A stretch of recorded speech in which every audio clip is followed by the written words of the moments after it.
This year's John Lewis Christmas advert ends with the tagline, "Some gifts are more than just a gift." And as corny as this sounds, that statement rings especially true for me this year.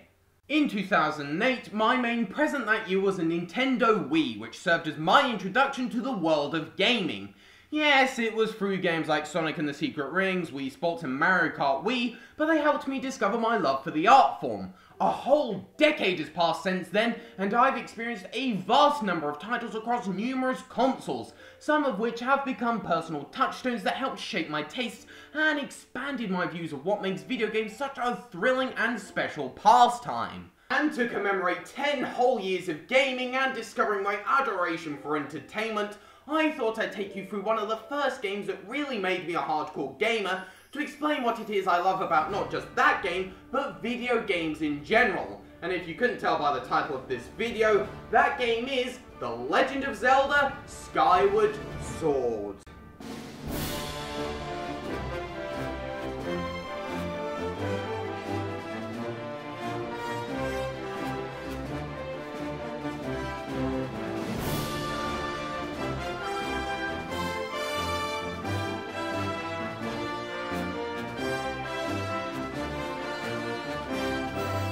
I first heard about this game in the very first issue of the official Nintendo magazine I bought, which I got due to the Professor Layton name featuring on the cover. The only Zelda game I had played then was some of Spirit Tracks, which I quite liked, and after Skyward Sword scored 98% in the next issue, it was instantly on my Christmas list. I got it as an early present that year, and I popped it in that evening and begun playing what was, unknown to me at the time, about to leave a big impact on me.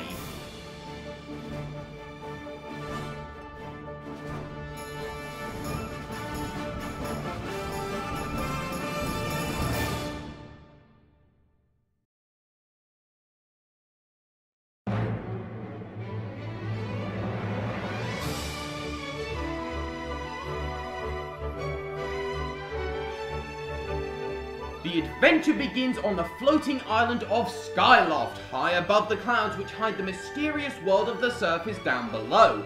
This incarnation of Link is a student at the Night Academy, where we meet him on the morning of the Academy's wing ceremony, an exam in which students race on Loftwing's majestic creatures that aid in travelling across the sky to become senior students. Zelda, this time a childhood friend, although I use that term loosely, wakes him up to get some extra practice. But after Link's Loftwing doesn't answer his call, they go to search for it. It's not the most thrilling opening, but mysterious visions of a great destiny keeps things intriguing, and this tutorial also serves as an introduction to some key characters, as well as creating an emotional hook for the events to come. After reuniting with his Loftwing and winning the race, Link and Zelda perform a ritual before sharing a quiet moment together. But as they do, a tornado comes and sweeps Zelda away to the surface world. That night, a strange female voice calls to Link, and he follows her in a simple but very powerful moment. A lot of this has to do with the music, which perfectly captures the beauty of the evening sky and the uncertainty of what's to come in the story. And after having the characters set up by the opening, this call to adventure is a lot more compelling as well as exciting. The figure is revealed to be Fi, a servant to the long-deceased goddess who just isn't annoying to me, just to get that out of the way. She informs Link that he and Zelda are part of a destiny to destroy a great evil as well as to reconnect the land and the sky. After Link draws the goddess sword, which Fi resides in, he travels to the surface world where his quest is set in motion to find Zelda.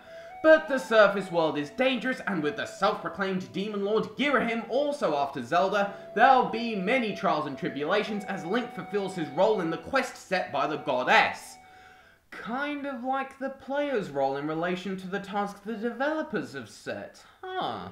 That's something I never really noticed before, but I think that could be what makes potential blank slate Link a good video game lead. He's an insert for the player, but he also has enough personality to him, and that pays off partly with a small and perhaps unintentional the game played you twist that adds a really beautiful layer of tragedy to the tale, but mainly and also with his relationship regarding Zelda. She isn't a Peach figure in this game. Their bond is established in the opening and you quickly grow to care about them, which makes the brief encounters with her after the tornado incident more impactful.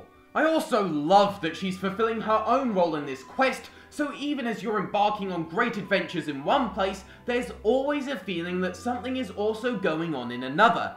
There's a lot of that in this game. You could be exploring a dungeon while some Mogmas are treasure hunting, you'll continuously meet the Goron who's on an expedition across the surface world, and the way that you begin the game being one step behind Girahim before you become one ahead later on.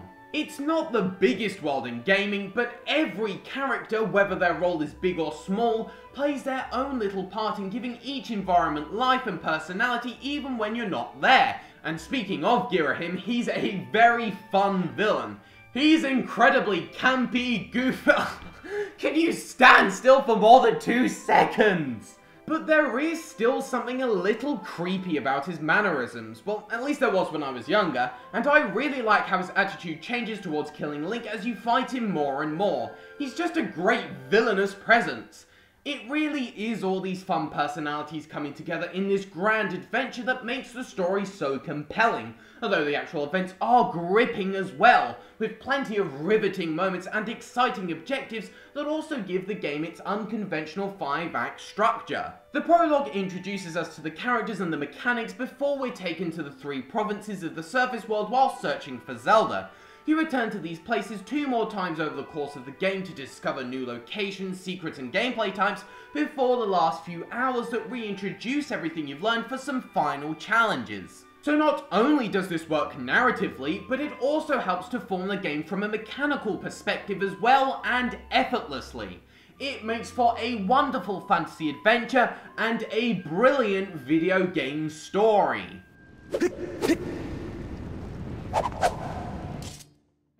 Now I understand that this isn't the most popular game, and a lot of that comes down to the controls.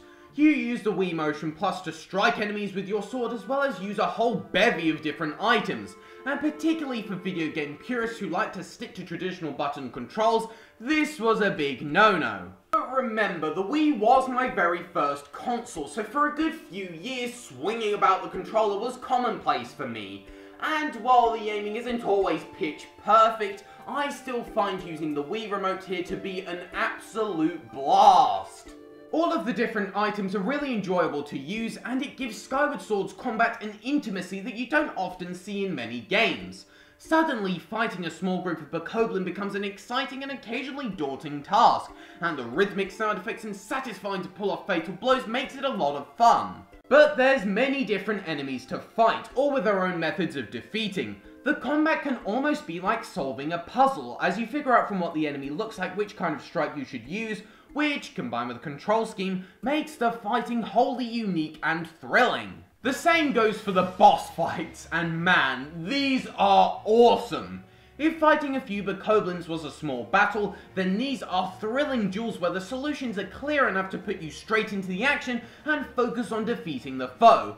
My favourite fight has to be the one with Kolotos, I think I pronounced that right, which is just an adrenaline rush that only video games can provide.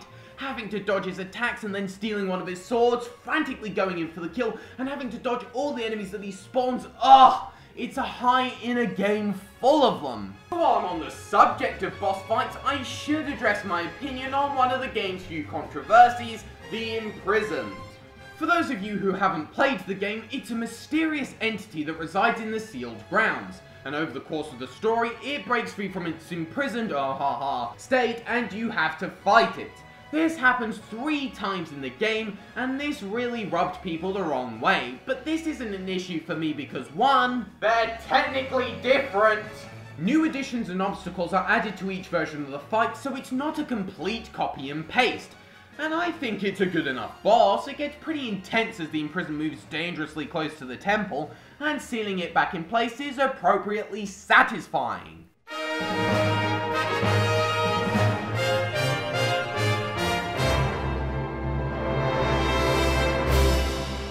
The feeling I get from many of my favourite games often transcends mechanics, but that doesn't mean they should be ignored. And on this 3rd playthrough, I began to appreciate how masterfully designed this game is. It's very linear, but that gives the world an almost Metroidvania level of exploration to it. The areas aren't massive, but you quickly learn the layout, which makes returning to these places having gained extra items and abilities a lot more exciting to discover extra chests, secrets, and eventually new locations, which makes backtracking a lot of fun. This is also a really well-made campaign. The earlier missions focused on getting used to the surroundings and making your way through the environment, then new styles of gameplay and objectives are introduced, which makes even familiar locations different in terms of traversal and design. For example, you explore the bulk of Elden Volcano 4 times throughout the story. Had you just moved through as normal every time, this could have become grating. But halfway through the game, you have to defend Scrapper the robot from monsters, and towards the end, the area turns into a stealth level, having all of your items taken away from you, forcing you to avoid confrontations with bokoblins. But the most notable difference made to locations are when you go to the Silent Realms. These parts have you collecting tears under a 90-second time limit. When you run out of time or you get caught by one of these guards, the Guardians awaken and you have to collect an additional tear to freeze them before they knock you out. Patience is sometimes required, but there's also a fast pace to it that makes these parts really fun. And it's enjoyably suspenseful, especially when you have to make your way back to the starting point, having collected all of the tears. Oh no! Okay. Okay, go, go, go, go, go, go, go, go, go, go, go, go, go, go, go, go, woo! Nailed it. And then there's the dungeons, brilliant puzzle-solving environments. Like the rest of the game, they're not massive, but gradually exploring each room, working out how to change the environment, and finally discovering what trials wait behind that one door you've been passing, but lacking the ability to open it feels very addictive and rewarding. And because they're not overwhelming in size, you'll feel a desire to explore every nook and cranny to discover extra secrets along the way. Less is more in Skyward Sword. The world isn't big, but every inch of it feels alive and vibrant. That makes every obstacle feel significant, and something as simple as using a slingshot to send a bokoblin tumbling to his death feels like a playful bit of invention on your part. Every character has their own distinct look and personality. No one is a lifeless NPC, and that helps to create one of the most wonderful game worlds I've ever visited. As I've established, this is a fantastic game, but I've not come back to it several times because the story is good and the gameplay is fun. I come back to it because I love the world it creates through those aforementioned elements, as well as a lot more. The presentation for this game is superb. The graphics aren't the finest I've ever seen, but the almost pastel look to the colours makes this non-HD game really pop visually, and some of the dungeon aesthetics and character designs really look fantastic. And then there's the music.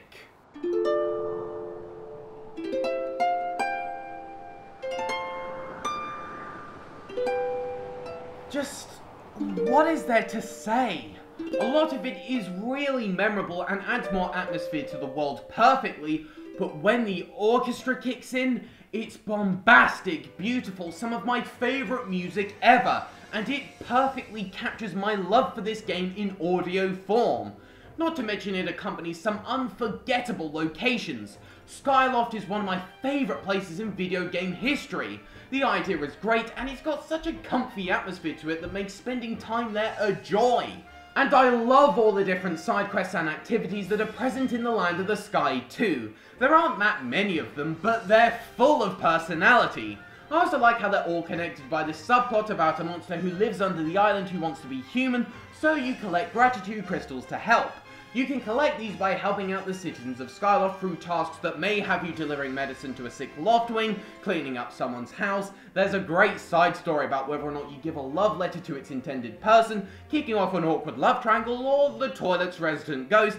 And if you visit the item check more, the girl who runs it begins to fall in love with you, causing concern for our once legendary father. They're not simple A and B fetch quests. These are stories that are unfolding even as great adventure awaits, and it adds yet another layer of life to the world. You've also got this chain of quests taking place at the Lumpy Pumpkin Tavern, which kicks off after you apparently break the chandelier. He's coming, girl boy!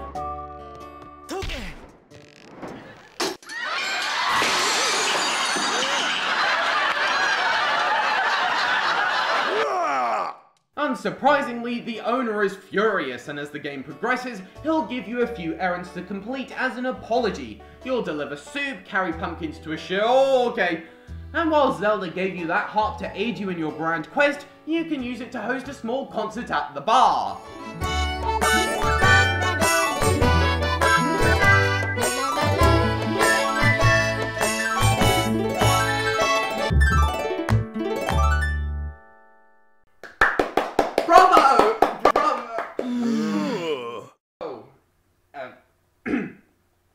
Skyward Sword is about adventure, and not just the one found in the main quest.